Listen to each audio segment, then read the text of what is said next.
I've been a music producer for about a decade now, and during all that time, the program I've used by far the most is FL Studio.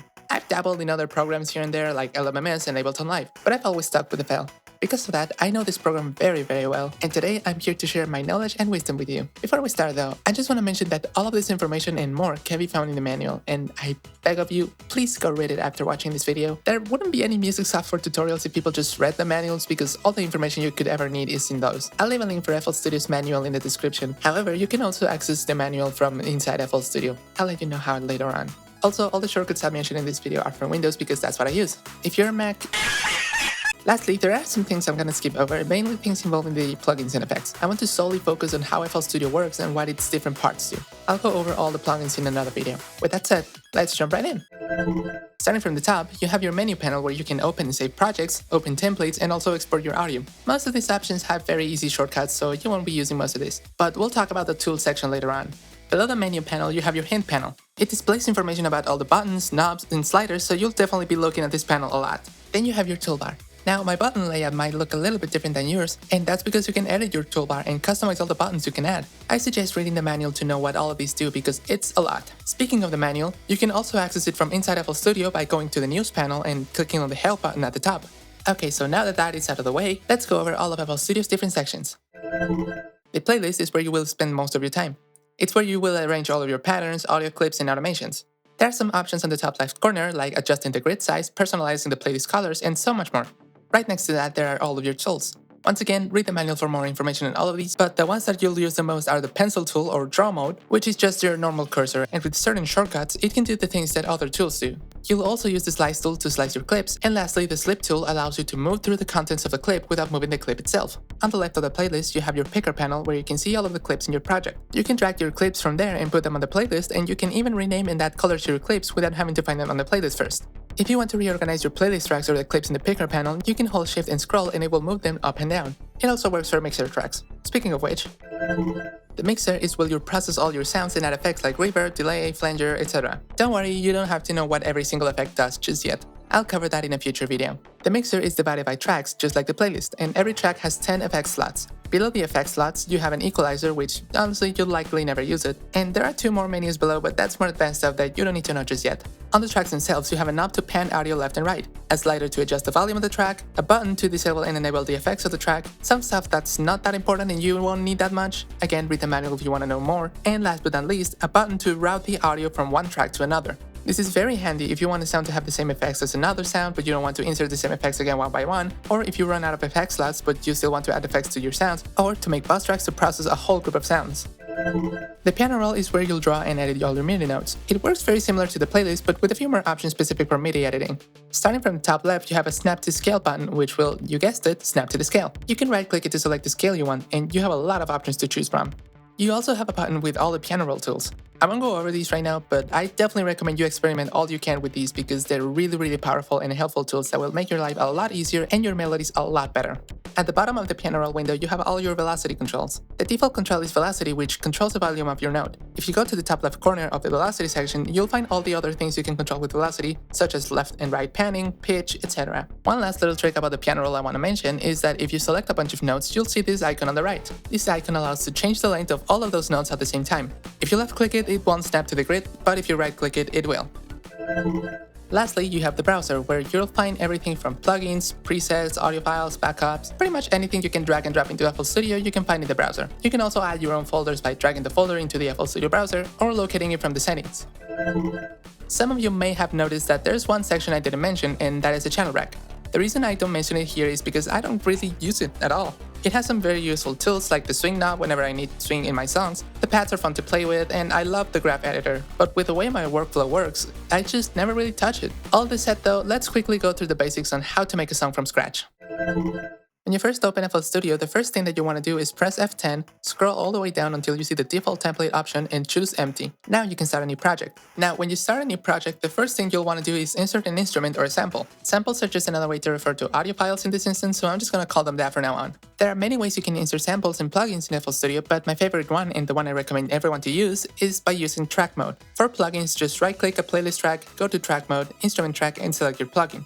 You can also track plugins from the browser into the playlist tracks. For samples, it's a bit more tricky. You have to drag and drop your samples into a playlist track and you'll get a prompt menu asking you to choose between one of three options. You can choose audio clip, which you'll never use, so ignore that one. The ones that you care about are audio tracks and instrument tracks. If you choose audio track, you'll get a regular audio clip, and if you choose instrument track, you'll get a sampler instrument where you can play your sample using MIDI notes and patterns. The reason why I prefer using track mode is because it automatically links the playlist track with a mixer track, and if you rename, change color, and change the icon of the playlist track, it will apply all those changes to the mixer track and vice versa, which is extremely handy for organization.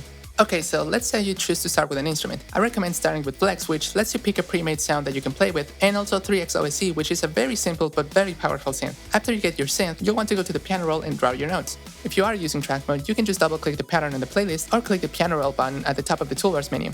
Once you have your pattern ready, you can repeat it as many times as you want. You can clone it and make a variation, or you can just play it once. The world is your oyster, or whatever the saying is. Now, if you want to insert drums to go with your synths, most of the times you'll use samples. Luckily, FL Studio comes with a lot of drum samples you can use, but if those aren't enough for you, there are literally millions of free sample packs that you can download. The other option would be to make your own drums, but we're not here to learn about synthesis just yet. There are two ways you'll use your drums: with MIDI or as audio clips. I personally prefer to use MIDI because it makes it easier for me to repeat drum patterns and add variations in some sections, and it's especially handy when working with drum machines. But, audio clips work just fine too. It's all a matter of what you prefer and what works best for you, so definitely experiment with that. To make sure that FL Studio runs smoothly and with as little leashes as possible, you're gonna want to tweak some settings to optimize it a little bit. The first and most important, your audio driver. If you press F10, you'll see the settings menu. Go to the audio tab, and where it says input-output, you'll see a bar. On that bar, you'll find all the audio drivers that FL Studio can use. I recommend using the FL Studio ASIO driver if you don't have an audio interface, and if you do have an audio interface, then use the ASIO driver for your interface. The ASIO drivers that come with FL Studio are very reliable, they don't use much CPU resources compared to other drivers, and hence they allow for lower buffer speeds. I do recommend using FL Studio ASIO over ASIO for All V2 because the former is a lot simpler than the latter. Now that you have your ASIO driver set up, if you're hearing a lot of crackling in your project, like your PC is struggling to process the audio, then you have to go into the audio settings, open the ASIO panel, and in the buffer length section, pick a higher number. This will mean that you will have more audio latency though, which just basically means that your CPU is taking longer to process the audio before you're hearing it, so if you press a note on your keyboard, it's gonna take you longer to hear the note the higher the number is.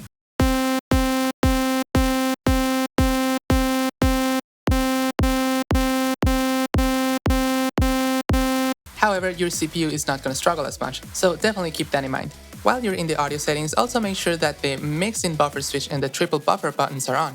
This will help a lot to reduce lag. You also need to check that your sample rate isn't too high. You can check your sample rate below where you select your audio drivers. You shouldn't really go above 48,000. But if you're already on that number and you're still lagging, just switch to 44,100.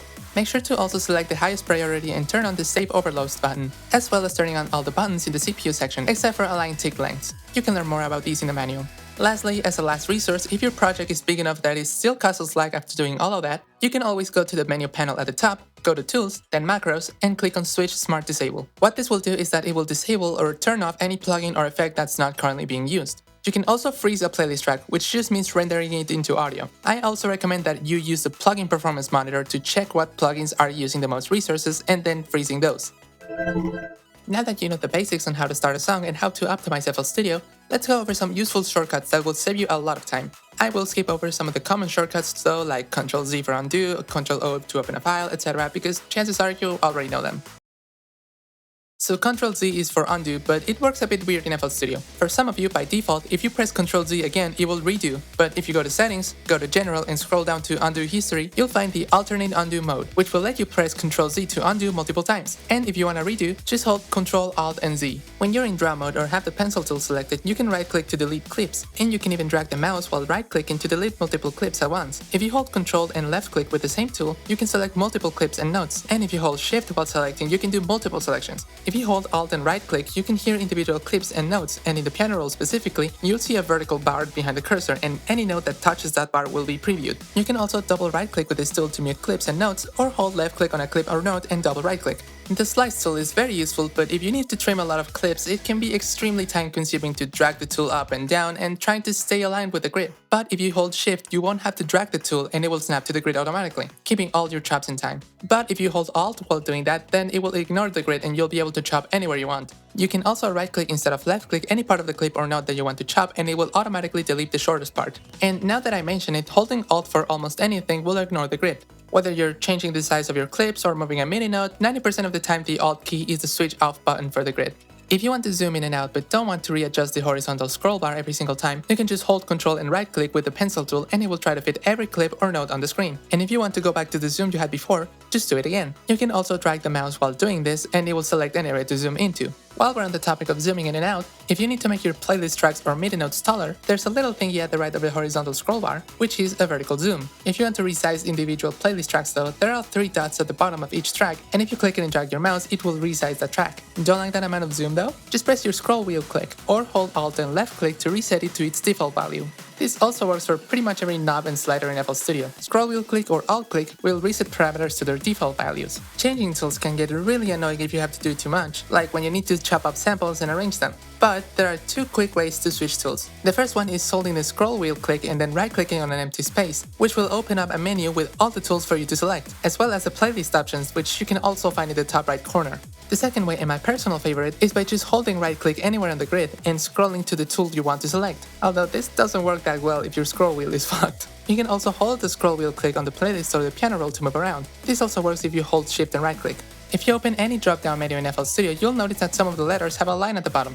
That indicates that you can press that letter on your keyboard and it will automatically select that option. You can press Ctrl+V on any clip or note to duplicate it right next to the one you had selected. Or you can Shift plus left click to create a copy of your clip or note and drag it wherever you please. One thing to note with the Ctrl+V shortcut though is that if your clip is not aligned to the grid at the end, then when you duplicate it, it will be out of sync, so be careful with that. If you press Shift+F, you will turn on audio fades, which will allow you to do fade ins and outs on any individual audio clip, and it doesn't even affect the original audio file. You can also turn the volume of that clip up and down. If you hold Alt and left click the mute button of a group track on the playlist, it will mute all the tracks in that group. Likewise, if you hold Alt and right click instead, it will solo all the tracks in that group. If you want to reset the velocity of a note, hold Alt and left click and it will reset. If you want to draw a line in the velocity tab a lot more easily, you can right click and drag. Now you can make snare rolls like a pro. So that's the basics of FL Studio. Overall, this is a pretty simple and straightforward DAW that's also very powerful underneath the veil. Just have some patience with it, and with enough practice, you'll soon be a pro at it. Once again, I can't recommend reading the manual enough. There's tons of very useful information there that I didn't cover in this video. I also definitely want to cover all of FL's instruments and effects, as well as the basics of sound design so you can start making your own sounds. Thank you very much for watching. If you like this video and want to see more, make sure to subscribe to my channel so you don't miss any of my future uploads, especially if you're looking for more music tutorials, because I'll definitely be making more of those in the future. Also, don't forget to hit the like button and leave a comment for the algorithm gods. Bye!